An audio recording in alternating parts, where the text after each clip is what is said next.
Nagsalita si Pedro, "Alam ninyo ang nangyari sa buong Judea nang nagsimula sa Galilea ng mangaral si Juan tungkol sa binyag. Ang sinasabi ko'y tungkol kay Jesus na taga Nazaret.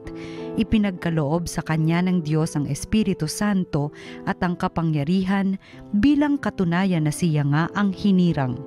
Sapagkat sumasa kanya ang Diyos, saan man siya pumaroon ay gumagawa siya ng kabutihan at nagpapagaling sa lahat ng pinahihirapan ng diablo. Saksi kami sa lahat ng ginawa niya sa lupain ng mga Hudyo at sa Jerusalem.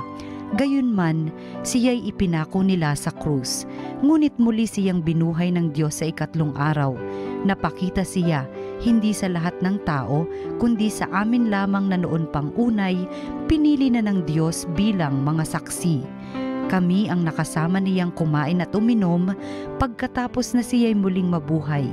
Inatasan niya kaming mangaral sa mga tao at magpatotoo na siya ang itinalaga ng Diyos na maging hukom ng mga buhay at mga patay.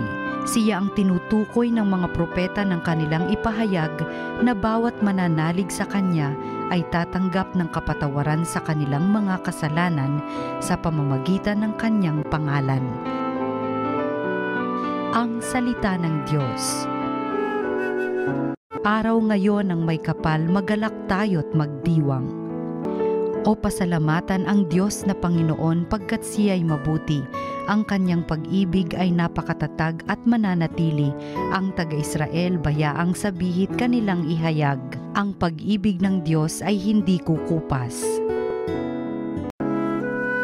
Araw ngayon ng may kapal, magalak tayo't magdiwang. Ang lakas ng poon ang siyang nagdulot ng ating tagumpay. Sa pakikibaka sa ating kaaway, aking sinasabing di ako papanaw. Mabubuhay ako upang isalaysay ang gawa ng Diyos na Panginoon ko. Araw ngayon ng may kapal, magalak tayo't magdiwang. Ang batong natakwil ng nangagtatayo ng tirahang bahay, sa lahat ng bato'y higit na mahusay. Ang lahat ng ito, ang nagpamalas ay ang Panginoong Diyos, kung iyong mamasdan ay kalugod-lugod.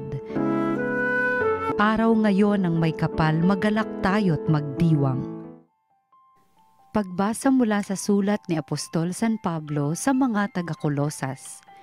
Mga kapatid, binuhay kayong muli kasama ni Kristo, kaya't ang pagsumikatan ninyo ay ang mga bagay na nasa langit na kinaroroonan ni Kristo na nakaupo sa kanan ng Diyos. Isaisip ninyo ang mga bagay na panlangit, hindi ang mga bagay na panlupa, sapagkat namatay na kayo at ang tunay na buhay ninyo'y natatago sa Diyos kasama ni Kristo. Si Kristo ang tunay na buhay ninyo at pag siya'y nahayag, mahahayag din kayong kasama niya at makakahati sa kanyang karangalan. Ang salita ng Diyos. Salamat sa Diyos. Ang mabuting balita ng Panginoon ayon kay San Juan. Madilim-dilim pa ng araw ng linggo, naparoon na si Maria Magdalena sa libingan. Naratnan niyang naalis na ang batong panakip sa pinto ng libingan.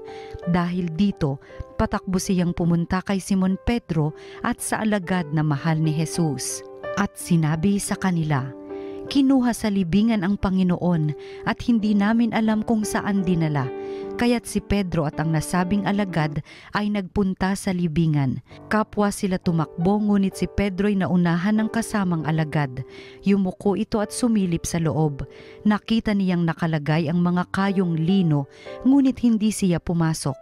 Kasunod niyang dumating si Simon Pedro at tuloy-tuloy itong pumasok sa libingan. Nakita niya ang mga kayong lino at ang panyong ibinalot sa ulo. Hindi ito kasama ng mga kayong lino, kundi hiwalay na nakatiklop sa isang tabi. Pumasok din ang alagad na naunang dumating. Nakita niya ito at siya'y naniwala. Hindi pa nila nauunawaan ang nasasaad sa kasulatan na kailangang muling mabuhay si Jesus. Ang mabuting balita ng Panginoon. Pinupuri ka namin, Panginoong Hesukristo.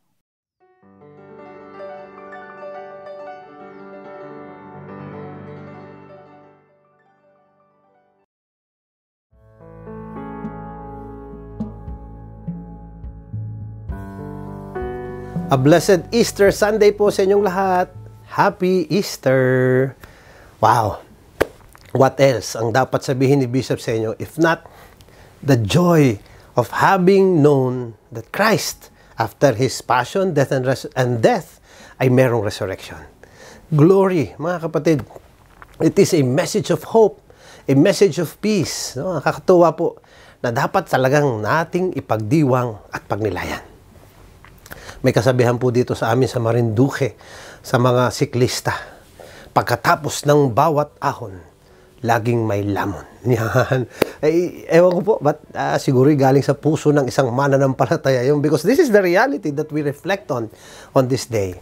Na talagang nagtagumpay si Lord over death, over suffering, because He is God. And this is our faith. Ang ating pananampalataya ay hindi tumigil doon sa kanyang passion and death. Of course, that is very important. His death on the cross saved us. But it is fulfilled sa ating katotohanan because of the glory that comes after. Kasi isipin nga naman natin, kung ikay mamamatay, tapos wala naman palang tagumpay o bagong buhay ay para saan pa. Our Lord showed us that this is the glory that awaits all of us. Kaya nga ito napakagandang message because in our lives, no matter what we go through, whatever it is that might test us, hold on, keep the faith, because there is after a glory from God. Napakalaki yung inspirasyon sa akin. Just a week ago, I talked to a young lady who was undergoing so much pain, not only pain, but also mga trials sa buhay niya. No? Sabi naman niya, Father, Bishop, kung ako po sana'y kukunin, Lord, kunin na ako. Ang hirap na po. Pero, after saying that, alam niyo, sunod niya sinabi, pero if God wants me to undergo this, bigyan niya lang ako ng lakas at akin pong isasabuhay ito. Wow. Because there is also that hope of what God offers. Ano mga kapatid, we need to hold on to this for a lifetime. Because even if we celebrate every year Easter, if we do not live in the principles or in the belief that we are offered by God this glory, eh, mahihirapan tayo sa buhay na ito. Because we will be tried, we will be tested, we might suffer, we will have our passions. But it's okay if we believe in Christ. Because Christ has risen, and so will we. Okay po, so muli po, ito po si Bishop Juni, greeting you all. Happy Easter. And of course, we never forget, lalo pa ngayon, always be blessed and be a blessing.